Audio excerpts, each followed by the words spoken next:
እግዚአብሔር እንዴት ይፈርዳል? አንድ ግብፃዊ መነኩሴ ለገዳም መርጃ የእጃቸውን ሥራ የሆኑትን ቅርጫቶች ሊሸጡ ወደ እስክንድሪያ ለመጓዝ በጠዋት ተነሱ። በመንገድ ላይ ታዲያ ትልቅ የቀብር ሥነ ሥርዓት ለማድረግ የሚጓዝ ሕዝብ ገጠማቸው። ሟቹ ዝነኛ አረማዊ ገዢ ሲሆን በዘመነ ሰማዕታት በሺዎች የሚቆጠሩ ክርስቲያኖችን የገደለ ሰው ነበር። አሁን ዕድሜ ጠግቦ ሞቶ ነው። ቀኑ ውብ ፀሐያማ ቀን ነበርና የሀገሪቱ ዜጎች በነቂስ ወጥተው ገዢያቸውን እየቀበሩ ነው። ይህን ያዩት መነኩሴ ጉዳያቸውን ፈጽመው ወደ ገዳም ሲመለሱ አሳዛኝ ዜና ሰሙ። ለ60 ዓመታት በበረሃ በብህቱና ቅጠልና የበረሃ ፍሬ ብቻ እየበላ የኖረ ጸሎተኛ ባህታዊ በዚያች ዕለት በጅብ ተበልቶ ሞቶ ነበር። መነኩሴው እጅግ ጥልቅ ሐዘን ውስጥ ሆነው እንዲህ ሲሉ አሰቡ።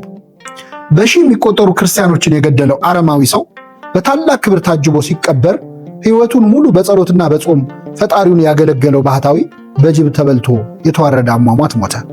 ይህ እንዴት አይነት ፍርድ ነው?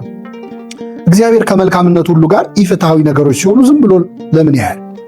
በዚህ ምክንያት ብዙ ሰዎች የፈጣሪ መኖር ይጠራጠራሉ። እኔም ፍርዱ እንዲገልጽልኝ መጸለይ ይኖርብኛል አሉ።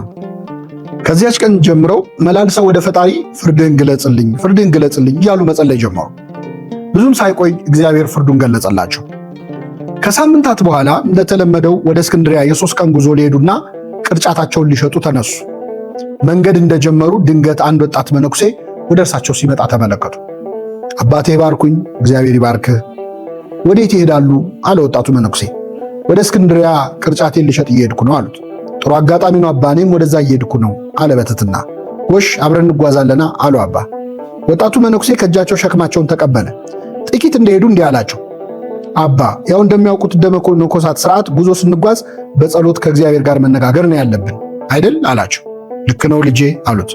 እንግዲያውስ ለ3 ቀን አብረን ስንጓዝ እስክንድሪያ እስክንደርስ አንዲትም ቃል አንነጋገር። ምናልባት በ3ቱ ቀን ጉዟችን ለማየት የሚከብድ ነገር እንኳን ሳደርግ ቢያዩኝ፣ ላይናገሩኝ፣ ላይፈርዱብኝ የዝምታ ቃል ኪዳኑን ላያፈርሱ ቃል ይግቡልኝ አላቸው። አባ እየተገረሙ እሺ በሕያው አምላክ እምላለሁ ልጄ አንዲትም ቃል አልተነፍስም አሉት። ሁለቱም አባቶች በጠዋት የአርምሞ ጉዟቸውን ጀመሩ። ቀትር ላይ ወደ አንዲት መንደር ደረሱ። ሁለት ወጣቶች እነዚህን መነኮሳት አዩአቸው። ከሁለቱ አንዱ ቅዱሳን አባቶቼ እያለ ወደ እነርሱ ሮጠ። አባቶቼ ፀሐዩ እስኪበርድ ድረስ እባካችሁ እኛ ቤት አረፍ በሉ አላቸው። ፀሐይዋ እየከረረች ስትመጣ በበረሃማዋ ግብፅ ጉዞ በጠዋትና ማታ እንጂ በቀትር ስለማይታሰብ ጉዟቸውን ማቋረጥ ግድ ሆነባቸው። ስለዚህ ሁለቱ ወጣቶች እነዚህ መነኮሳት በክብር ተቀብለው ከቤታቸው አስገቧቸው። እግራቸውን አጠቧቸው። በቤታቸው ከትውልድ ትውልድ ሲተላለፍ የኖረ የከበረ እጅግ ውድ የብር ሳህን ላይ ምግብ አቀረቡላቸው። መነኮሳቱ በዝምታ ተመገቡ። ከዚያ ትንሽ አረፍ የሚሉበት ክፍል ተሰጣቸው። ትንሽ እንደቆዩ ወጣቱ መነኩሴ ቀስ ብሎ ወደ ምግብ ማብሰያው ክፍል ገብቶ የበሉበትን ውድ የብር ሳህን በልብሱ ደብቆ ይዞ መጣና አባን ጠቅሶ ጠራቸው። ተሰናብተው ከወጡ በኋላ አባ በቀሚሱ ውስጥ የተደበቀውን የብር ሳህን ሲያዩ ደነገጡ። መናገር ባይችሉም በልባቸው ግን እንዲህ አሉ። እነዚህ ደግ ወጣቶች በክብር ተቀበሉን፣ እግራችንን አጥበው መገቡን። እውነት ለውለታቸው ምላሹ ውዱን ንብረታቸውን መስረቅ ነው ብለው አዘኑ። ጥቂት እንደቆዩ የመስኖ ውሃ ወደ ተከማቸበት አንድ ድልድይ ደረሱ። ውሃውን ሲሻገሩ ታዲያ ወጣቱ መነኩሴ በብር ሳህኑ ላይ ካማተበበት በኋላ ወደ ወንዙ ወረወረው። አባ ግራ ገባቸው። እንዲህ ብለው አልጎበጎም። እንዴት ያለ ነገር ነው? ሳህኑን የሰረቀው ሊወረውረው ነው? እዚያው አይተውላቸው? ዝምታቸውን ሊያፈርሱ አይችሉምና ዝም አሉ። ሲመሽ ወደ አንድ ወጣት ባልና ሚስት ቤት ደረሱ። እንደ ቀኖች ወጣቶች እነዚህም በክብር እግር አጥበው አስተናገዷቸውና ማረፊያ ሰጧቸው። ባልና ሚስቱ የ2 ወር ሕፃን ልጅ ነበራቸው። በጠዋት ሲነሱ ወላጆች ሳይነሱ ወጣቱ መነኩሴ ቀስ ብሎ ሄዶ የተኛውን ሕፃን ገደሉ። አባ ሊያስጥሉ ቢሉም አልቻሉም። እየጎተተ ይዟቸው ወጣ። ጌታ ሆይ ምን አይነት ርጉም ነው!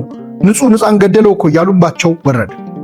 ምንም እንኳን አንጀታቸው በሐዘን ቢኮማተርም በመሃል ላይ የገቡበትን አርምሞ አፍርሰው ከግዝት ላለመግባት አንዲት ቃል አልተናገሩ። በቀጣዩ ቀን ሁለቱ መነኮሳት ወደ አንድ መጠጥ ቤት ደጅ ደረሱ። ጭፈራ ከሩቅ ይሰማል። ሰካራሞች መነኮሳቱን ሲያዩ ቅዱሳን እያሉ ተሳለቁ። በሰካራም አንደበት የሚናገረው ዲያብሎስ ነው ብለው ዝም አሉ። ወጣቱ መነኩሴ ግን ወደ መጠጥ ቤቱ አቅጣጫ በግንባሩ ተደፋና 3 ጊዜ ሰግዶ ተሳለመ። ጥቂት እንደሄዱ አንድ ያረጀ መስቀሉ ከጉልላቱ የተነቀለ በርና መስኮት የሌለው ቤተክርስቲያን አዩ። ወጣቱ መነኩሴ ድንጋዮች ለቀመና አማተበበት፣ ወደ ፈረሰው ቤተ መቅደስ ወረወረው። አባ ይህን ጊዜ መጠጥ ቤቱን ተደፍቶ ተሳለመ፣ ወደ መቅደሱ ድንጋይ ወረወረ ብለው በዝምታ ተንጨረጨሩ። አሁን ሶስተኛው ቀን ደረሰ። በጠዋቱ ወደ አንድ በሸምበቆ የተሰራ ቤት ደረሱ። እናታቸው የሞተችባቸውና በአጎታቸው እርዳታ ብቻ የሚኖሩ 5 ሕፃናት ተቀምጠው ያለቅሳሉ። አባ በርህራሄ ለሕፃናቱ ምግብ ሰጧቸው። እሳቸው ከሕፃናቱ ጋር ሲነጋገሩ፣ ወጣቱ መነኩሴ ደግሞ የሸምበቆውን ቤት በእሳት እያያያዘ ነበር። ሕፃናቱ ከሚነደው ቤት ሮጠው አመለጡ። ይህን ነፍሰ ገዳይ እስከ መች ታገሰዋለሁ ሲሉ የቆዩት አባ እስክንድርያ ደርሰዋልና በምሬት መናገር ጀመሩ። እስኪ ንገረኝ፣ ከዚህ በኋላ ዝም ልልህ አልችልም። መልስልኝ፣ አንተ ሰው ነህ ወይስ ሰይጣን ነህ?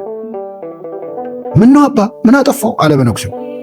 በዚህ 3 ቀን ውስጥ ምን ያላጠፋው ነገር አለ? በበረሃ ክብረው የተቀበሉንን ሰዎች የብር ሳህን ሰርቀ ወንዝ ውስጥ አልጨመርክም? እነርሱ መነኮሳት በቤታችን ተቀብለን ሰርቀውን ሄዱ እያሉ ይሆናል። ይሄን መነኩሴው መለሰ። አባ ትልቅ ነገር እኮ ነው ያደረግኩላቸው። ያቀረቡልን የብር ሳህን ቅድመ አያታቸው ከጥንታዊ ቤተ መቅደስ የሰረቀው ጻሕል የቅዱስ ቁርባን ማቅረቢያ ነበር።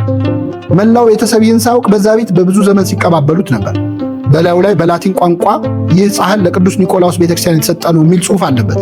በዚህ ምክንያት ያንን ቅዱስ ንዋይ የሚጠቀሙ ሁሉ እስካልተመለሰ ድረስ በእግዚአብሔር ላይ ድፍረት ይሆንባቸው። የሞቱት ወላጆቻቸውም በዚያ ቅዱስ ንዋይ የተነሳ ነፍሳቸው ትታወካለች። እነዚያም ወጣቶች በጻሕሉ እኛን በማስተናገዳቸው ነፍሳቸው እንዳትጎዳ አዘንኩላቸው። ስለዚህ ሰረኳቸው። የሰረኩት ፈልጌ አይደለምና ውሃ ውስጥ ወረወርኩት። በማግስቱ የደብሩ ዘበኛ ሊታጠብ ወደ ውሃው ይመጣል። በውሃ ውስጥም ሳህኑን ያገኘዋል። የላቲን ቋንቋ ስለሚያውቅ የተጻፈውን ያነበዋል። ወስዶም ለካህኑ ይሰጠዋል። ጻሕሉ ከብሮ ድጋሚ ሲቀደስበት የሞቱትም ያርፋሉ፣ የቆሙትም ከጥፋት ይድናሉ አላቸው። አባ ተደነቁ። እሺ ሕፃኑንስ የገደልከው ለመልካም ብለህ ነው? አባ የእግዚአብሔርን ፍርድ አይመዝኑም።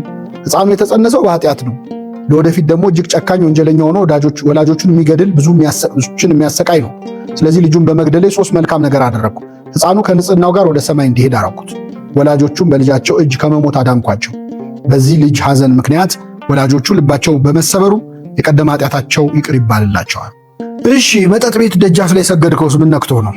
3 ሰዎች በዚያ መጠጥ ቤት ውስጥ ሆነው የፈረሰውን የከተማችንን ቤተክርስቲያን እንዴት እንስራ እያሉ እየተጨነቁ እየተነጋገሩ ነበር። ምንም እንኳን የተሰበሰቡበት ቦታ መጥፎ ቢሆንም በልባቸው ያለው ሐሳብ ቅን ስለሆነ እግዚአብሔር እንዲረዳቸው ወድቄ ሰግጄ ለመንኩት። ታዲያ ወደ ፈረሰው ቤተ መቅደስ ስለምን ድንጋይ ወረወርክ? በፈረሰው መቅደስ ላይ የተሳለቁ አጋንንት ሲጨፍሩ አየሁ። በመስቀል ምልክት አማትቤ ድንጋይ ወረወርኩ። በዚያ ምክንያት አጋንንቱ በነው ሸሹ አለ መነኩሴው። አባ ቀጠሉ። የእነዛን የሙት ልጅ የሆኑ ሕፃናት ቤት ስለምን አቃጠልክ? እነዚያ ሕፃናት እንደሚያውቁት ወላጆቻቸው ሞተውባቸዋል። የቀራቸው ንብረት ቤቱ ብቻ ነው። ቅድመ አያቶቻቸው የቀበሩት እጅግ ብዙ ሀብት ግን ከዚያ ቤት በታች አለ። ከቃጠሎ በኋላ በቀረው ክፍል ለማደር ልጆች ሲገቡ የቀረውን ሀብት ያገኙታል። በቤተ ክርስቲያን ጠባቂነት ለሚያገለግል አጎታቸው ሄደው ይነግሩታል። በረሃም በሞታቸው ቀርቶ በጥሩ ሁኔታ ያድጋሉ አለ መነኩሴው።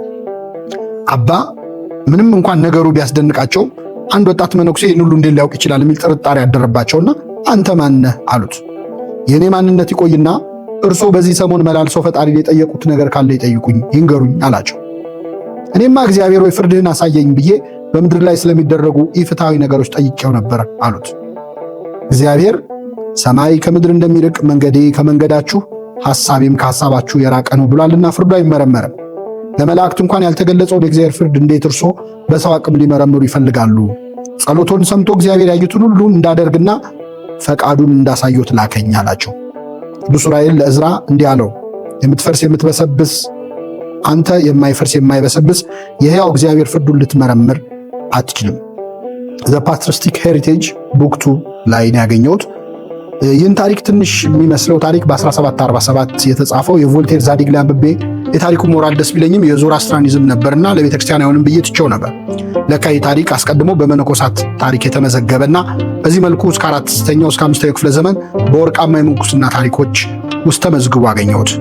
ባየነው በምናየው ሁሉ እንዳሻን የእግዚአብሔርን ፍርድ በምንደመድምበትና በምናብራራበት በዚህ የደፋር ዘመን እንዲህ ያሉ ታሪኮች ልጓም ቢሆኑ